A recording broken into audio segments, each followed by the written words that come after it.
Okay, so I wanted to discuss what it is like living with epilepsy. So first of all, I'm going to start by telling you what type of epilepsy I have and what triggers it and how often it happens. So first, the type of seizures that I have is, first of all, I have two different types of seizures, and I just realized this. I have both Tonic Clonic, which are the grandma seizures, where you actually pass out and lose consciousness and shake uncontrollably for at least 2 minutes or so. And then I have the myoclonic seizures, and I did not know that that was a form of epilepsy. And that is where you just lose consciousness for just, like you have random jerks and spasms that last about a second or so. And I read online where it says that most people confuse those for clumsiness or tics and things like that.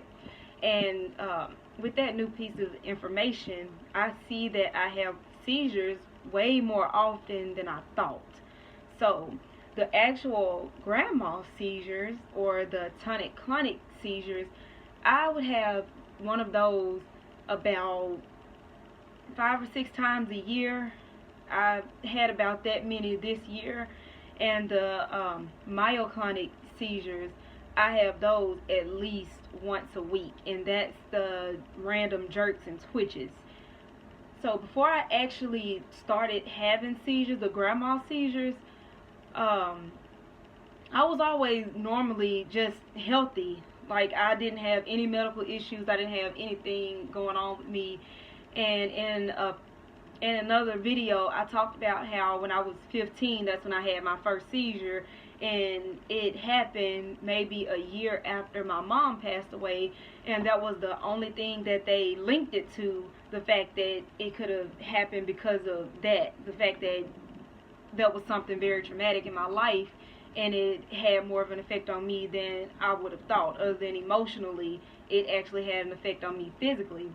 So after that one seizure, that's when I started dealing with the myoclonic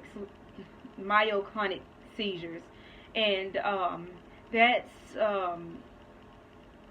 within from 15 to about, I would have a seizure every year. From that first one, I would only have one grandma seizure a year, but in between those times, maybe once or twice in between, I would have the myoclonic epilepsy. And with those, it never bothered, it bothered me, but it was never a big deal because it would only happen like when I would wake up out of my sleep, or when I didn't get enough sleep or something like that. That's the only time it would happen. Especially me being in school, I wasn't really just busy. I wasn't doing too much, so I wasn't putting a lot of pressure on my body anyways. I wasn't putting a lot of stress on myself anyways.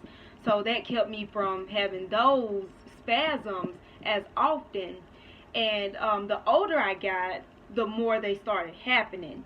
And of course, the older I got a job when I was 17. And once I moved out a month after I turned 18. And I was working. I was a manager at Taco Bell, and I was working all the time. Plus, I was in college, and I just had a lot going on. I was always partying and drinking, and of course, drinking is not good when you have epilepsy, for me anyways, and I know the effect that it has on my body. But I was doing a lot when I was 18 and 19, and by this time, I started having seizures, the grandma seizures, more often. So I would have those about 2 or 3 times a year. So that just added the amount of seizures I would have a year within, my early adulthood, right after I turned 18. And in between those 2 or 3 seizures that I would have the myoclonic epilepsy episodes about 10 times a year. They happened a lot. And like I said, it would always be when I've been out drinking all night, or when I've been partying. And back then, I really didn't know that was that it was triggering it, but I was just having fun. I wasn't really worried about anything, but I knew what I was dealing with behind closed doors. But after they started happening frequent like that, no, I started going through another issue. It was something, I had a tumor in my uterus, and I went through that, and I had to have surgery and everything, and I was down for a while. And when I seen the doctor that I seen then, I was able to have them to refer me to a neurologist, where they actually ran tests and everything to try and see where my seizures were coming from. But they didn't find anything. Like, it took them a long time to find just a little bit of something. And what they found, or when they found it, was maybe about a year or two ago.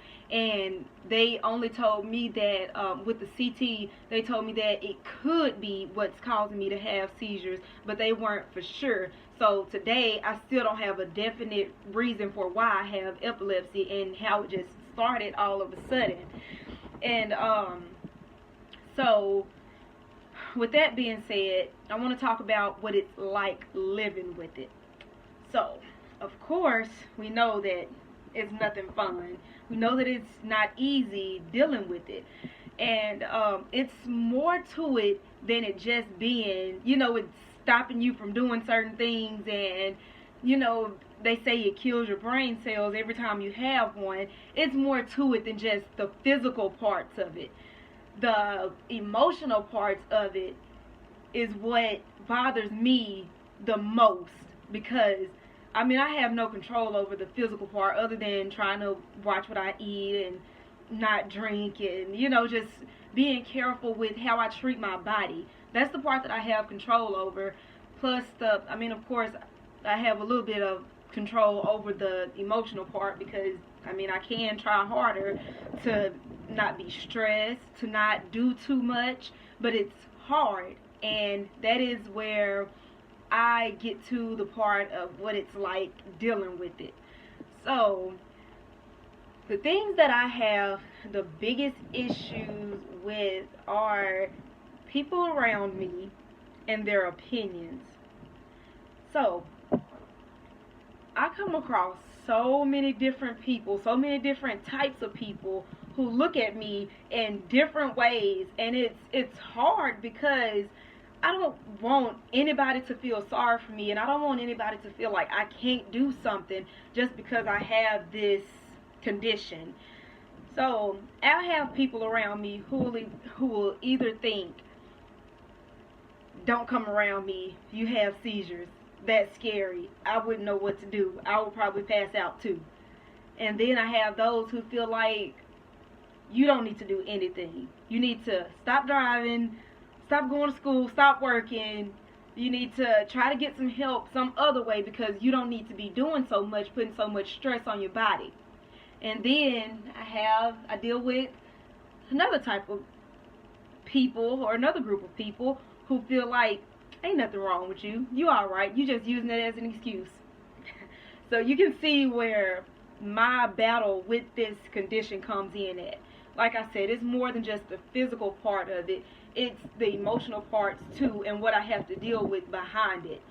So I struggle a lot with it, because like I said, I don't want anybody to feel like they have to feel sorry for me, but what I do expect for people is to be understanding and to be helpful. By you knowing that I have a condition, I would think that people would just look out for me, basically. Not give me special privileges or anything like that, but if I tell you that I've had a seizure, or I'm having the myoclonic epilepsy, then I would think that people would be more caring and, like, okay, I understand you have this going on right now, so just relax for the day, just take the day off, or, just things like that. That's what I expect from people. And it's not that I can't do anything, because I still function just like any other normal person. I still do everything that I did, I mean, I've been having this since I was 15, so I wasn't doing much of anything, but I still do everything that I want to do. I do anything that I want to, basically.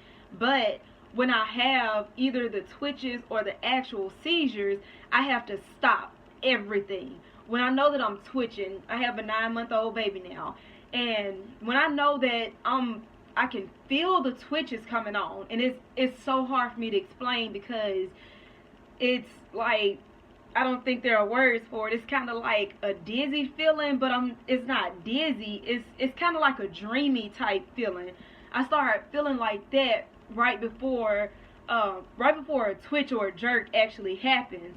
And with the quote that I read online that some people confuse it with tics or just clumsiness, I understand that completely, because anything that I'm holding, I like jerk and drop it.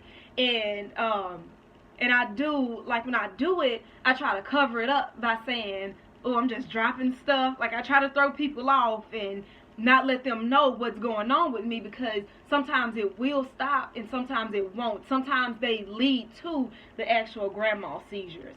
And when I have the twitches, that is why I know to lay down, stop everything. Don't pick up the baby. Don't pick up anything. Don't do anything. And when I have the actual grand mal seizures, of course, I don't. The jerks and twitches are what let me know that one is about to come on. And if I end up having it, then when I wake up, I know that I've had one, because my muscles will be extremely tense and sore, and I lose my memory, and I lose my memory like terribly.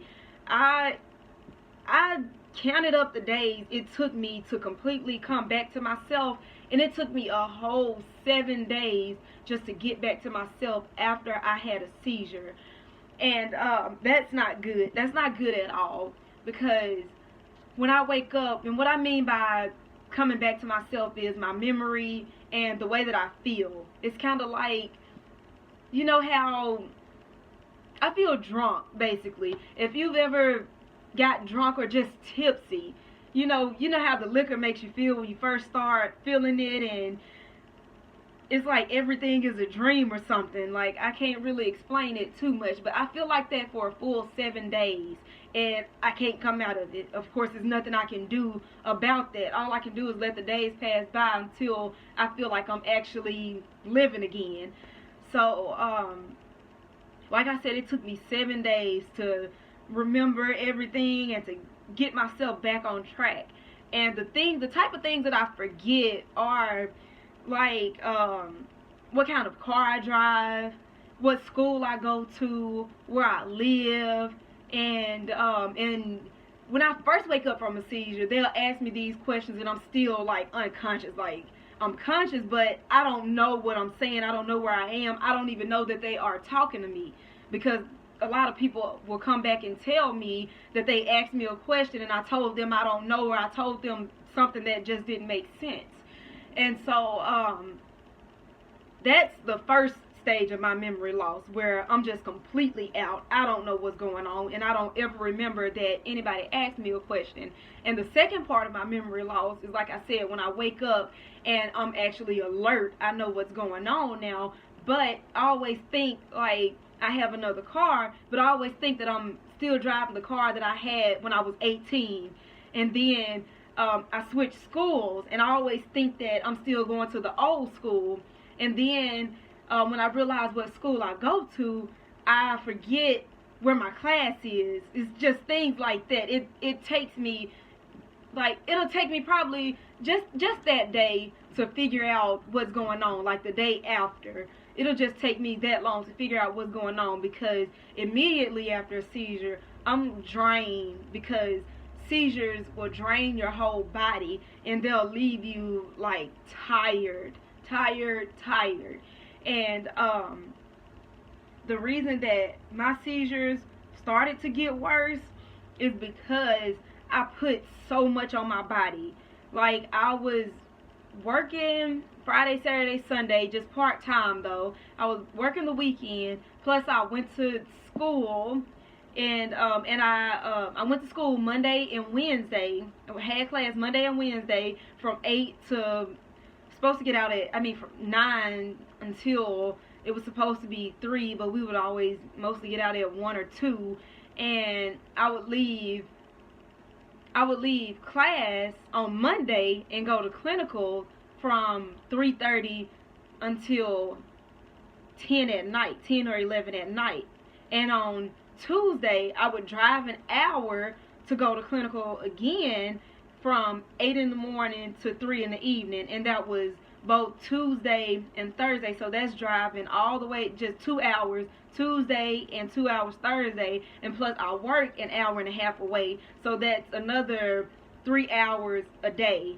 So I was spending a lot of time driving and a lot of time working and a lot of time in school. So I've been like all over the place, and I had never had seizures back to back until now, or until recently. I recently had 2 seizures back to back. They would normally come like January, then I wouldn't have another one until maybe June, and then December. But I had 2 seizures just in the month of November.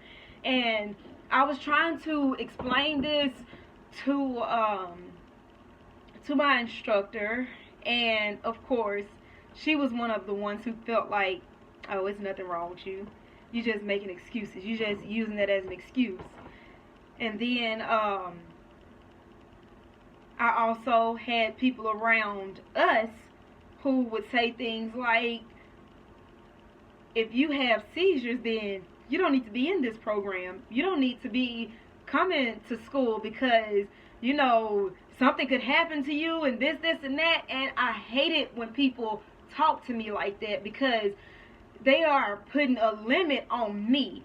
I feel like if you see a person who is going through troubles and they're trying their best to still be something, to still do something with their life, you should never tell that person that they shouldn't do it because something could happen. And of course, that's something you want to think about. That's something, you know, you want to be cautious of. But why not help me to make this easier to prevent something from possibly happening, instead of telling me what I should and shouldn't do? That's where my biggest struggle with having epilepsy come in, because I don't want to limit myself just because I'm dealing with this. I want to be able to do continue to do everything that I want to do in life, and just the things that I do daily. I want to still be able to live a normal life while still trying to be careful with foods I eat, the things that I do, and the amount of stress that I put on my body.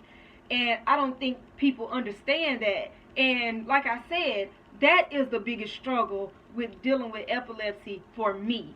I'm not sure how other people, you know, how their lives are when it comes to it. I'm sure a lot of people have support systems that are behind them 100% and who would do anything to make sure that they are able to live a normal life.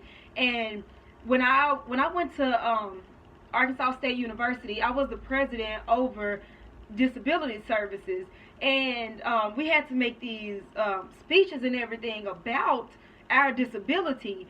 And what I always said about me having epilepsy is that if you see a person in a wheelchair, then they feel like, oh my goodness, they can't walk. Let me go open the door for them. Let me carry their food for them. Let me help them out because they're in a wheelchair.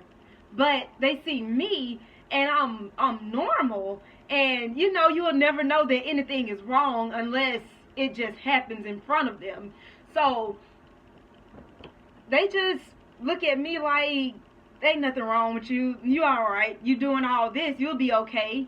And they don't realize that I struggle just to make this happen, just to come this far, just to be where I am today. And I'm glad that I fight through it, and I will never stop fighting through it. It would take a lot to hold me down because I don't ever plan to stop. But it's the people around me that give me the hardest times, because me having this condition, It does, or me or anybody, it does not have to be difficult. It does not have to be an excuse. It does not have to be something that holds you back from living a normal life. It's just having that support system is what means a lot. That is what will change a lot. Just having people around you who just understand. You don't have to break your neck to do things for me. Just know that, okay, she has epilepsy. She won't always be all right. She can do everything that anybody else can do, just not all the time, but most of the time. I just wish people would think like that, but they don't. A lot of people don't. It's always one of the three. They either feel like I need to stay away from them because I scare them because of my seizures, and they don't want nothing to do with me, or they feel so sorry for me that they don't want me to do anything. They want me to sit at home and be careful all the time. Or they feel like I'm using it as an excuse. Because when something is going wrong, I acknowledge the fact that I have epilepsy, or that I've had a seizure, or that I'm experiencing the twitches and jerks. They feel like she's just making up excuses. There is nothing wrong with her. She came here yesterday. She can come today. Like, it's always one of the three. I have a few people around me who understand and who actually do what I hope from other people or from everybody. They actually just go along with it. When I want to do something, they support me. And when I feel like, okay, I'm not feeling good, I'm not okay right now, they will stop and they will take over whatever I need done. Like, they would help me. And it's only a few who will do it. Very, very few. And the crazy part is that I don't have people who come to my house all the time. Like, it's me and my baby here. I don't get company. People don't come to my house. So I'm just here. And so nobody can just, be right there when something happens, or be right there to help me if I feel like something will happen. I don't have people like that at all in my corner. But that handful of people who will help me out, when they are around, they will go out of their way to make sure that I'm okay, especially my sisters and my dad. They are my biggest support system. And I know that I always say that I don't have friends, but there are two people that I could count on as a friend. One day I'll grow out of saying that I don't believe in friends, because that's a whole other topic. But one day I'll grow out of it. But I do have two people that I would consider a friend, that I know would be right there to help me and to do all that they can to make sure that I'm okay, and not say that, oh, she's just making an excuse, ain't nothing wrong with her, or to feel sorry for me, like, no, you don't need to do this, you don't need to do that. They'll be more like, okay, yeah, just let me help you, let me do this for you then. Like, they are those types, and that's what I expect from people. That's what I hope for from people. Do not feel sorry for me. Do not feel like I'm making excuses. Just understand. That's all. Just understand. I can do everything that anybody else can do, just not all the time.